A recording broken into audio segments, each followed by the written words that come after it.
Sunita Williams का चौंकाने वाला खुलासा। जानिए सनातन धर्म कितना ताकतवर है।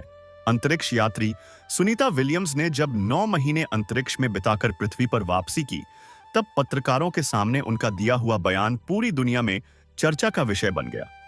उन्होंने कहा, मुझे लगता है कि भगवान की इच्छा से मैं अंतरिक्ष में फंसी। जब मेरे 20 दिन पूरे हुए, तब मुझे ऐसा लगने लगा कि मानो मैं मृत्यु का सामना कर रही हूं। भोजन और पानी की कमी के बीच मैंने सोचा कि अब कैसे बच पाऊंगी। तभी मुझे सनातन धर्म के चैत्र नवरात्रि उपवास याद आए सी। उसी दिन से मैंने सुबह थोड़ा पानी और शाम को थोड़ा भोजन लेना शुरू किया। 1 महीने बाद मैं खुद को स्वस्थ और प्रसन्न अनुभव करने लगी। तब मुझे एहसास हुआ कि मैं और लंबे समय तक जीवित रह सकती हूं। जब मैं मृत्यु की प्रतीक्षा कर रही थी, मैंने कंप्यूटर खोला और सोचा कि बाइबल पढूं। पहले भी मैंने इसे कई बार पढ़ा था, लेकिन 1-2 पन्ने पढ़कर मुझे बोरियत महसूस हुई।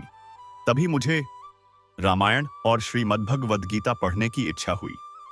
मैंने उनका अंग्रेजी अनुवाद डाउनलोड किया और पढ़ना शुरू किया। 10 से 15 पन्ने पढ़ने के बाद मैं चकित रह गई। उसमें गर्भ, समुद्र और आकाश के विज्ञान का अद्भुत वर्णन था।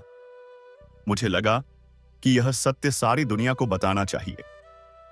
अंतरिक्ष से देखने पर सूर्य ऐसा प्रतीत होता है मानो वह कीचड़ के तालाब में बैठा हो। कई बार ऊपर से अजीब से स्वर सुनाई देते, मानो मंत्रोच्चारण हो रहा हो। मुझे लगा कि ये संस्कृत हिंदी के मंत्र हैं। मेरे साथी बैरी विल्मोर ने कहा कि शायद यह सब इसलिए हो रहा है क्योंकि मैं प्रतिदिन रामायण और गीता पढ़ती हूं। इसके बाद मैंने गीता और रामायण को गहराई से पढ़ने का निश्चय किया। यह अनुभव वाकई अद्भुत था। मैंने तुरंत एलन मस्क को फोन करके यह बात साझा भी की। आपको यह जानकर आश्चर्य होगा कि कई बार विशाल उल्कापिंड हमारे अंतरिक्ष केंद्र की ओर आते दिखे। हम डर गए और कोई उपाय न सूझा। तब हमने भगवान से प्रार्थना की। तभी अचानक तारा जैसे चमकते गोलाकार प्रकाश कण प्रकट हुए और उन उल्काओं का नाश कर दिया।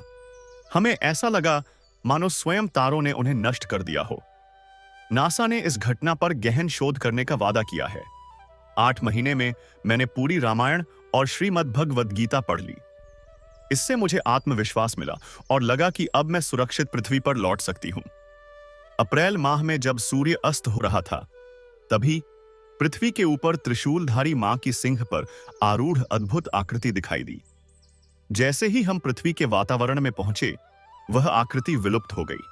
मैं स्तब्ध रह गई, यह समझ ही न सकी कि वह कहां से आई थी।